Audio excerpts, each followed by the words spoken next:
Hello and welcome to another Witch Please Patreon special bonus exclusive interview experience. We have, yes! Oh yeah, you know.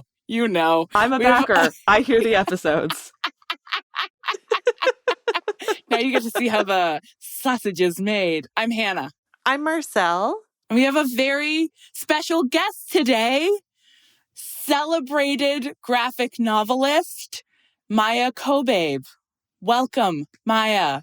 Hello. Welcome, Maia. Thank you so much for joining us. Thank you so much for inviting me. I have been listening to Witch Please since early 2016, and I'm pretty jazzed to be talking to both of you today. You are one of the original listeners. Mm-hmm. And in that time, you have become a celebrated graphic novelist. Yeah. Yes. Listen, you've got a Wikipedia page. I do have a Wikipedia page. So how much of your success do you think has come from listening to Witch Please? Honestly, a pretty big amount. Maybe like 25%? Get out of here. Wow, No. That is not bad. That is not bad.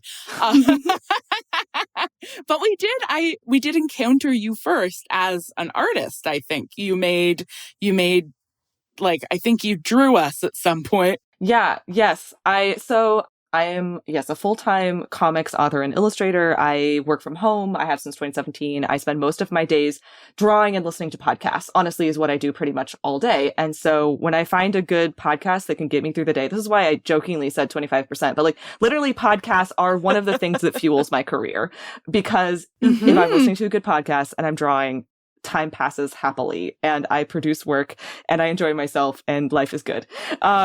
And so being an artist and a lover of podcasts, I frequently will draw fan art of podcasts or their show or the hosts, both as a way to give back and be like, I loved your art or your content. Here's some of mine. And also to be like, I want to be friends. Little like something out into the internet. Yeah. Oh, Maia, can we be friends? I should hope so. We are all Instagram mutuals and have been for years. So I should hope that we are friends. I know, but whenever somebody who's like professional and successful requests to follow me on Instagram, I'm always like, they don't mean it. Oh, I meant it. Yeah. I'm deeply invested in your cats and your children and your makeup and your selfies. Yes. Gosh.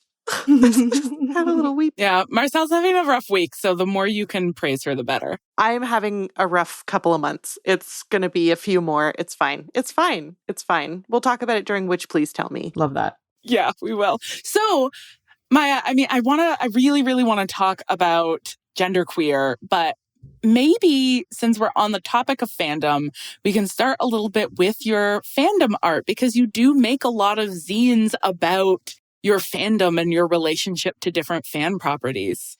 I do, yes. I think I've always been a person who gets very into things, specifically stories. And Harry Potter, for so many people, is the big cultural moment of my youth. I am of that generation that was the exact same age as Harry. And when every book came out, there's an anecdote that I tell in Genderqueer that I am dyslexic. It was very late learning to read. And what really finally pushed me over the edge, aside from several years of remedial reading classes, was that my mom was reading the second Harry Potter book chapter by chapter to me and my sibling at night. And that was simply too slow. I could not wait a whole day in between chapters. And at 11, I took the book and a flashlight into my bed and said to myself, I will not sleep until I learn to read. And by the morning, I was a reader. And this is this sort of like magical alchemy moment of my childhood where, it's years of preparation, finally reaching the right age, brain development, etc. But also this one book and the story that I was so passionate about, like tipped me over from being illiterate to being literate by the morning. And then from then I became a very voracious reader. And to this day, I maintain a habit of reading 100 books a year, which I track on Goodreads. You read so much, because I am also a Patreon supporter for Maia's work. And one of the things that you share is like what I read this month. Yeah. And every time. Yeah, I do a monthly wrap up. Every time you send out the list of everything you read this month, I'm like, I read a quarter of one book. How? Okay. I don't have a real job. That helps a lot. Whoa. Artists everywhere right now are like, hey. I'm sorry. No, artists everywhere right now are like, yeah. Fair. Hey. I do a lot of audiobooks. I would say Same. Like half of all the books that I read are audiobooks, again, that I listen to while I am drawing, while I am working, while I'm cooking, while I'm washing the dishes, while I'm driving. Well, I patiently laying out page by page of your new zine. Yeah, on the floor. Yeah, I weave audiobooks and podcasts heavily through my life. I also read a lot of comic books. I read a lot of middle grade because I'm looking to be publishing in the middle grade market, so I'm trying to keep up. So I read a lot of short books. That also helps.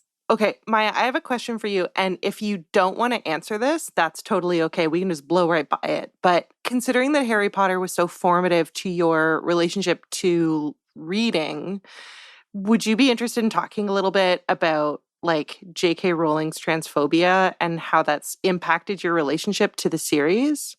100%. I was assuming we would get into that. So for any listener who is not aware or didn't pick up based on my book title, I am trans and non-binary. I use the pronouns er. And yes, I had such a strong relationship to Harry Potter in my youth, and it's been really tough being an adult trans Harry Potter fan. Your listenership will be familiar with this. 100%. Yes. In 2019, after a couple of the first instances of JKR liking transphobic tweets and also meditating on the magic in North America and many topics that you had talked about in the original Witch Please Run, I wrote a 20-page zine called Harry Potter and the Problematic Author. And I posted it on Instagram. And that same month of October 2019, they published it. I was actually the first ever guest on the Gaily Prophet podcast. So I'm also mutuals with our friends, Lark and Jesse. I guested on book 3, chapter 1, I will post. So if people want to listen to way more of me, you can find it there. And that was kind of the beginning of me being like, I don't know, this author that I love, my childhood hero, I'm really wrestling with how her politics seem to be really diverging from mine. And then I published that. And then in like December is when she like fully came out as a TERF. And because my zine was already out, a lot of people were sharing it when she was like wrote her transphobic screed. And so in December, I was actually like Vanity Fair reached out to me and I was quoted in a Vanity Fair article. It's titled J.K. Rowling's Tweets Shows the Divide Between the Writer and the Phenomenon That She's Created. And then the next summer in 2020, when she's really just the leash is off, I was also part of a video piece put together by the Washington Post, which was called Queer Harry Potter Fans Respond to J.K. Rowling's Comments on Transgender Women. Lark and Jesse of Gaily Prophet were in there. There was like other queer and trans zine makers and YouTubers, and then also the writer activist Jacob Tobiah. So I was part of that as well. So I feel like I have spoken a lot about this, but it was like a slow process of letting go. I mean, I still have one set of the Harry Potter books, but I got rid of my second set. I used to have, I counted at one point, there were 15 pieces of Harry Potter fan art like up in my bedroom. I've taken down all but one, which was signed by the illustrator. And I'm so like, this is more about the illustrator than the author. And I no longer identify with any Hogwarts house. I don't wear Harry Potter pins. I had like 10 Harry Potter t-shirts. I got rid of all of them. I'm like, I can't move through the world advertising myself as a fan of this series because I know for a fact it will make trans and non-binary people feel unsafe. Right. Because it makes me feel unsafe when I see other people walking around with Harry Potter merch. I'm just like, I need to know if you have that, if you are a critical and engaged listener, like, if you have Witch Please merch, then I'm like, okay, we're on the same page. If you're repping like the Gaily Prophet or like even like the Harry and the Potters, like the Wizard Band, like some sort of fan-made sort of secondary content. But like, I feel like unironically wearing Harry Potter merch in 2020 shows that you are either completely ignorant or actively a TERF. Interesting. Yeah. What was your experience like in those like media responses? Did you feel like they were like thoughtfully and responsibly done? Like, did you feel good about your experience with Vanity Fair and the Washington Post, or did it feel sort of like they, I don't know, we're just doing a news bite? I don't know. Yeah, I'm so curious. I felt pretty good about them. I mean, I definitely felt like JKR is a very famous person, and they know that it'll get clicks. So there was a certain sense of like they are capitalizing on something that is very current and almost like viral in this moment. But I also felt specifically the fact that the Washington Post reached out to like so many different people. I think there were like 7 or 8 of us in the video, a variety of different voices, a variety of different backgrounds, and it was edited together really nicely. I did feel like the end result was something that I think I and all of the other people who participated could really be proud of, even if it was like, oh yeah, this is WAPO trying to get clicks or whatever. Right. Okay. That's heartening in a way. So was this sort of perhaps somewhat unexpected being thrown into the limelight of representing like queer and trans Harry Potter fans? Yeah. Do you think in any way that prepared you for the public response to genderqueer? Oh my God. That is such an amazing question that I actually wouldn't have thought about until I was actually going back and remembering the dates and titles of these articles before our conversation.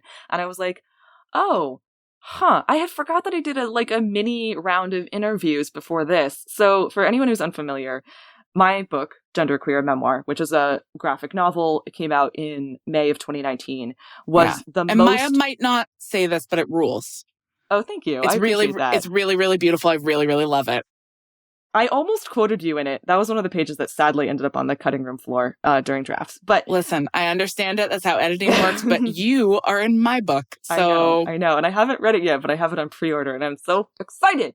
Anyway, Genderqueer was the #1 most banned and challenged book in America in 2021. And at the rate we're going, it is likely to be the most banned and challenged book of 2022 as well. There's been so much kerfuffle. I don't know what percentage of your listenership is Canadian, but if you're following American news, we are having a big amount of debates and arguments about literally any inclusion of trans and non-binary and queer voices in the public sphere, from queer history being on the curriculum in schools to queer books being, available in school libraries to queer athletes being able to participate on sports teams to queer people of all ages being able to receive healthcare. It's huge right now, and it's scary, and it's really frustrating, and it feels like an extremely organized effort to erase trans and non-binary people from the public sphere.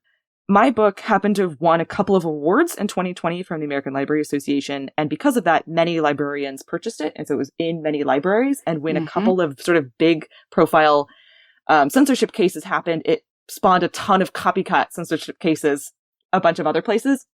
Which is how, and it was really just like a viral thing. And unfortunately, or fortunately, I don't know, it happened to fall right around the US midterm elections of last year too. And a couple of politicians made it a real talking point. And then I got sued by a congressional candidate from the state of Virginia.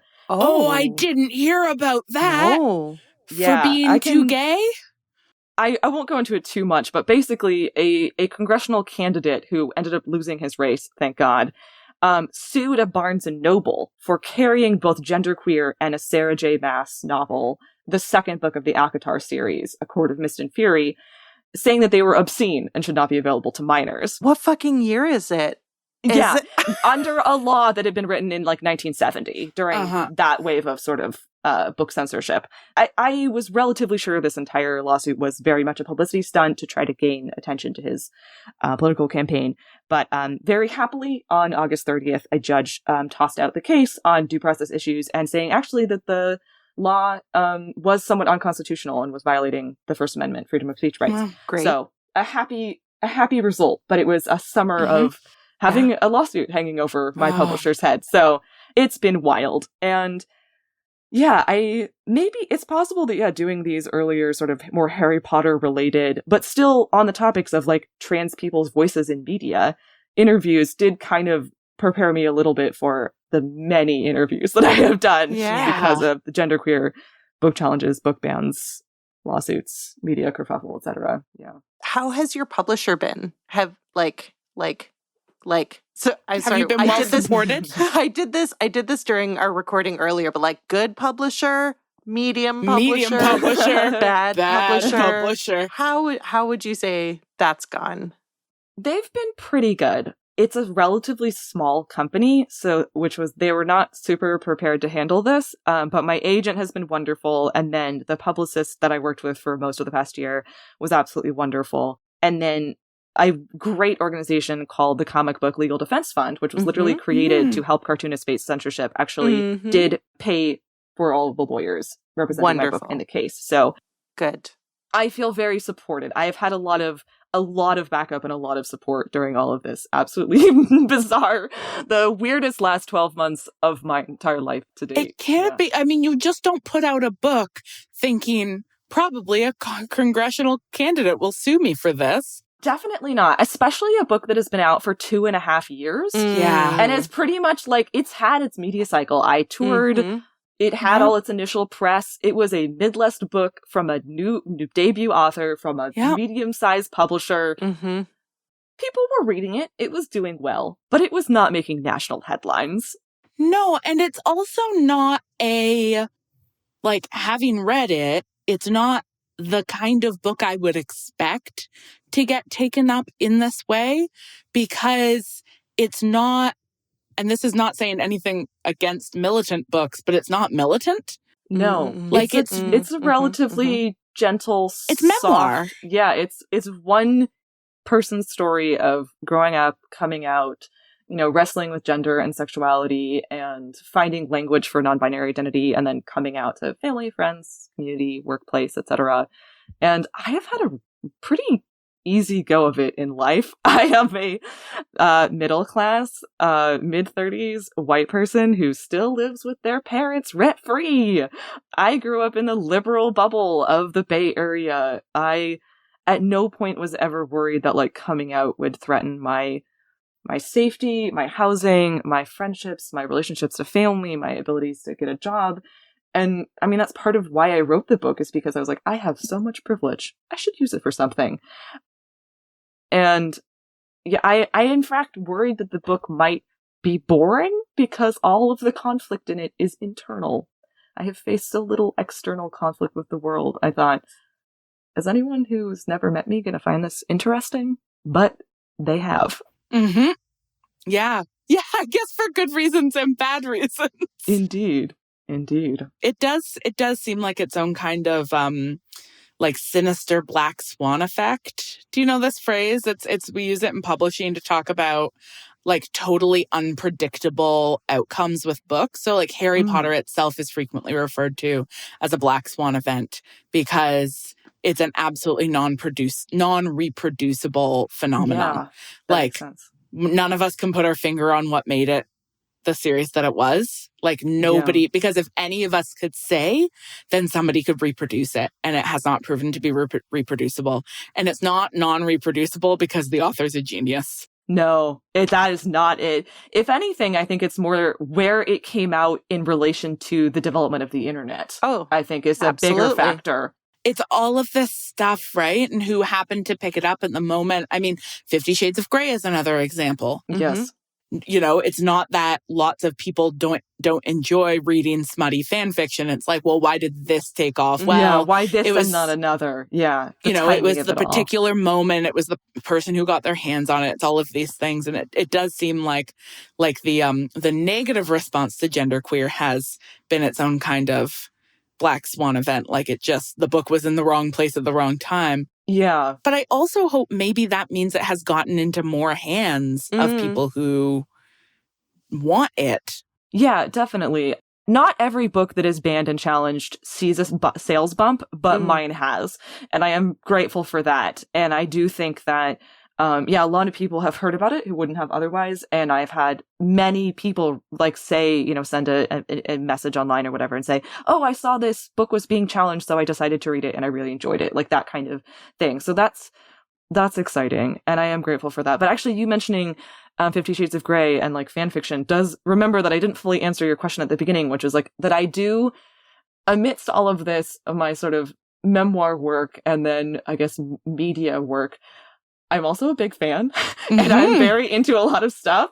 And I have pretty much entirely moved out of the Harry Potter fandom sphere aside from listening to podcasts. But now my new thing is K-pop. I'm so into K-pop. And I always have found that drawing fan art and writing fan fiction are two ways to get me out of creative slumps that work better than almost anything else. Specifically, if I'm in a drawing slump and I'm feeling very unmotivated and I don't know what to work on, drawing fan art of a favorite character or a favorite story is almost always what gets me back to be like excited to make things. And that is one of the reasons why I find like fan stuff just so delightful and joyful. And I've also like made a lot of friends through fandom who I've maintained even past our maybe falling out of love of a specific media property. Mm-hmm. But I have found, fandom space very inspiring, very delightful, very joyful. And aside from the zine, I already mentioned that Harry Potter and the Problematic Author, I also contributed a short story to a collection called Trans-Affirming Magical Care, which came out in 2020, which was edited by another non-binary cartoonist, Alex L. Coombs. And it's a whole collection of specifically trans and non-binary related Harry Potter content. I believe it is still available as a digital zine. I think the print run is sold out, but we sold it to raise money for the UK charity Gendered Intelligence in the summer of 2020 as well. So like that was another like fun thing to be able to be like, the story I drew was called Tonks's Tale, and it's about Tonks as an explicitly non-binary character. And in my story, when Tonks arrives at the Hogwarts dorms, a third door opens for them that is a non-binary dorm. I remember this. It's like, I still do really believe in the power of fans to rewrite and retool and rework stories to make places for themselves or any sort of marginalized group that were not originally included. Mm-hmm. And I do think that there's a lot of value in that. Mm-hmm. Oh, that's my God. That is beautifully said.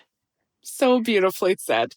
And I think maybe a beautiful note on which to end this conversation, which has been such a joy. Maia, you're so much fun to talk to. I feel like you did research and took notes, which I'm always impressed by, because I've never taken a note in my life, and I certainly don't know how research works. I bet you have. You have. In all those There's degrees? No proof. No? Hard to prove. Okay. Hard to prove. Thank you, Maia. Thank you to all of our Patreon supporters. We're so lucky. We're so lucky. You're so kind. Thank you for being patient with us in this, the summer of our discontent.